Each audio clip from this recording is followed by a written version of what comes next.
that is quite an overwhelming number, and we want to just look at a page now called The Brutal Facts. It gets worse before it gets better. Yeah, it does. It does get better after. Right, and again, this can be for your town. We'll do that in a minute. So just watch for now, and then you can train it back to your partner in a minute. So we've just seen the population for Morecambe.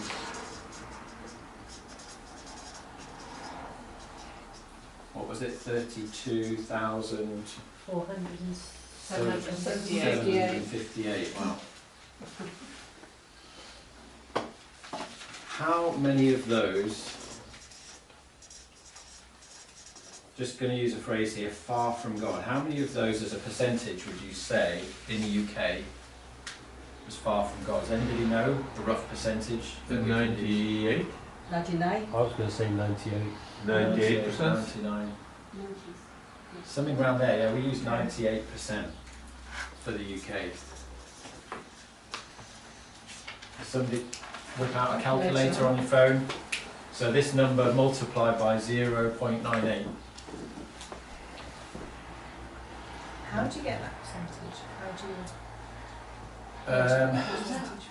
I can't remember actually where that comes from. Russell might have an idea of the research behind that. It's sort of anecdotal. It's like, almost pick a number in one way, but we all know what our towns and villages or cities are like. Mm-hmm. We've all got a sense. There's a piece of data in the UK which in 2017, it's the Peter Briley Institute, in 2017 they pitched church attendance in the UK at 5%. Right.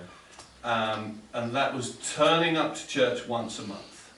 And that included the Anglicans and the Catholics. And you've got to take into consideration that some of those people that go to churches aren't fully born again. Exactly. Yeah.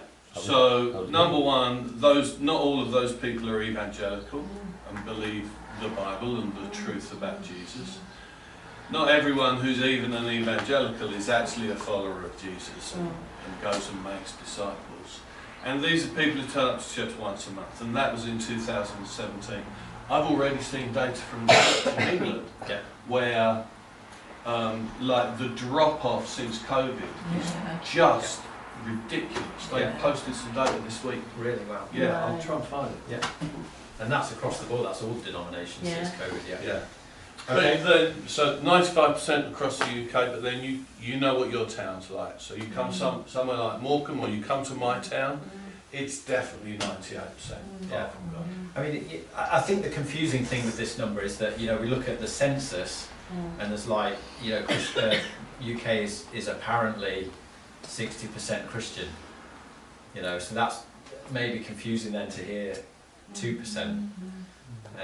But it is to do with like what are the reasons why people call themselves a Christian. We'll touch on that in some of the sessions later. So does anyone have a number for that 98% of the population? 98% of 32,758. Yeah, 32,120. Okay, so that leaves us with a big question here. What would it take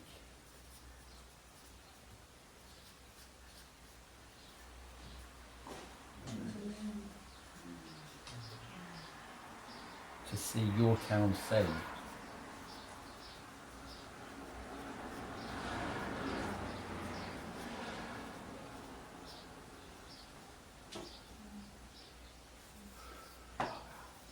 Because that 32,120 that's on God's heart, that's a lot of people to reach. But let's think for a minute, what if we could even reach 10% of those, 10% of this 32,120? Because that would at least get some initial momentum started, and people would start to tell their neighbours and their friends. What would 10%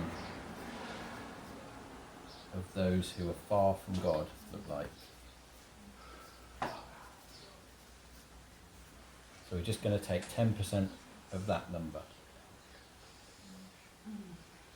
Yeah, that's 3,212.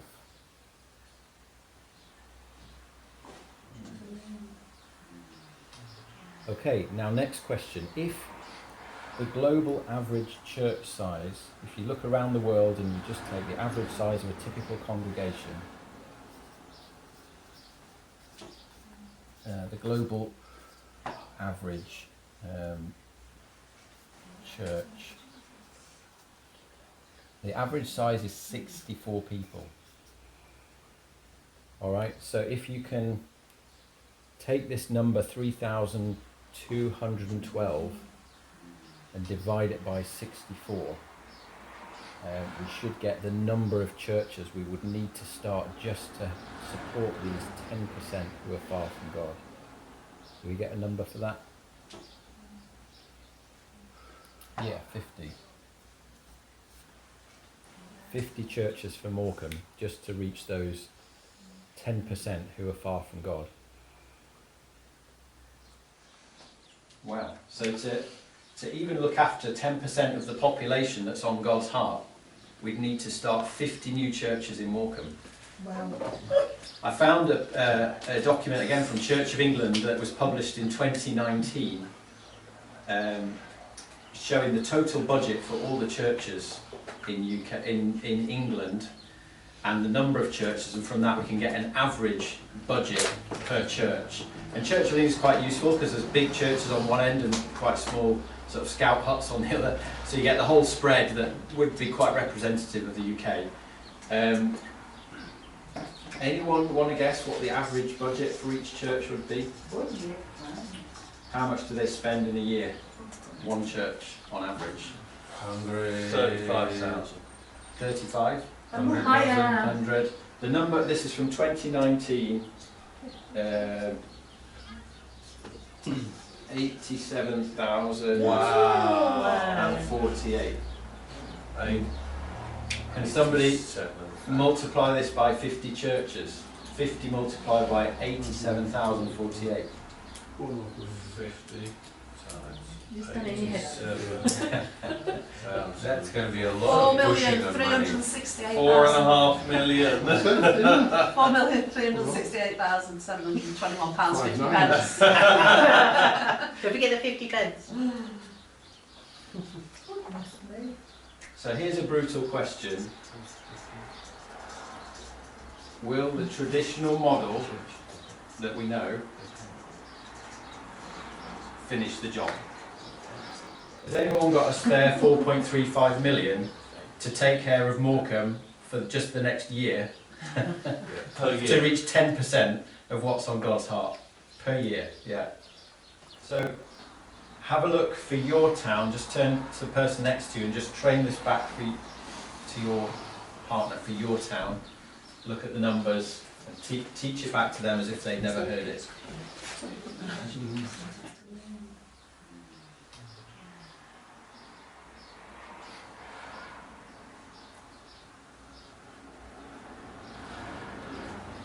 So we want to ask the question, is there a different way to do this? And do we see any examples of that in the scriptures?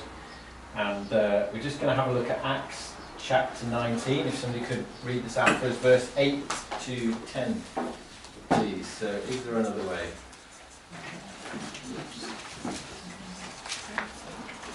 What? 8 to 10. That's 19. 19, 8 to 10, yeah.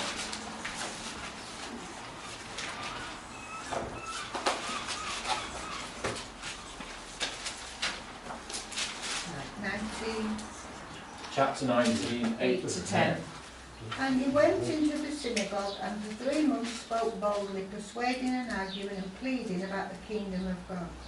But when some became more and more stubborn, hardened and unbelieving, discrediting and reviling and speaking evil of the way of the Lord before the congregation, he separated himself from them, taking the disciples with him, and went on holding daily discussions in the lecture room of Tyrannus from about 10 o'clock till 3 o'clock. And this continued for 2 years, so that all the inhabitants of the province of Asia, Jews as well as the Greeks, heard the word of the Lord concerning the atonement through the Christ and eternal salvation in the kingdom of God. Great, thank you. So that's one of those verses we can read over, read out so many times, heard it so many times before, but let's just unpick for a minute what it actually says in the text there. So, first question,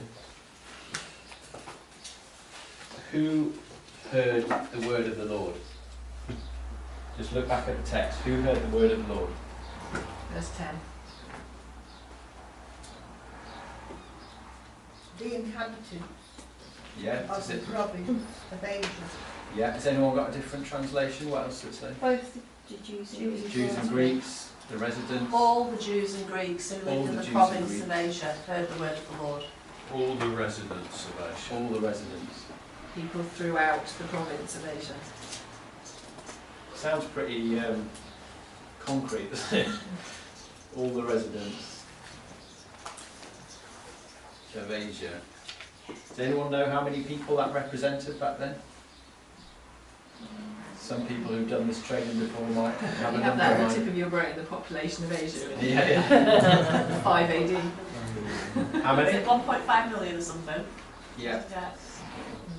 1.5 million. In 2 years. Yeah, in how long? 2 years. Persecuting nations. So in this chapter we just see an example of a defined area, the residents of Asia, everybody hearing the gospel in a relatively short time span, in 2 years. And that is just an example of something we can refer to as no place left.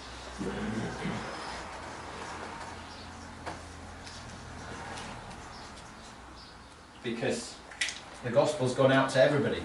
And that phrase comes from Romans 15, if somebody could look this up as well, please. Romans 15, 23 and 24. This is where Paul's actually describing the situation in Asia, I believe. But now I have finished my work in these regions, and after all these long years of waiting, I am eager to visit you. I am planning to go to Spain, and when I do, I will stop off in Rome. And after I have enjoyed your fellowship for a little while, you can provide for my journey. In the NIV it says, but now there is no more place for me to work in these regions. And since I've been longing for many years to visit you, I plan to do so when I go to Spain. So just, again in pairs, just teach that back to one another. Look at Acts 19, 8 to 10, read it out to each other, train it back.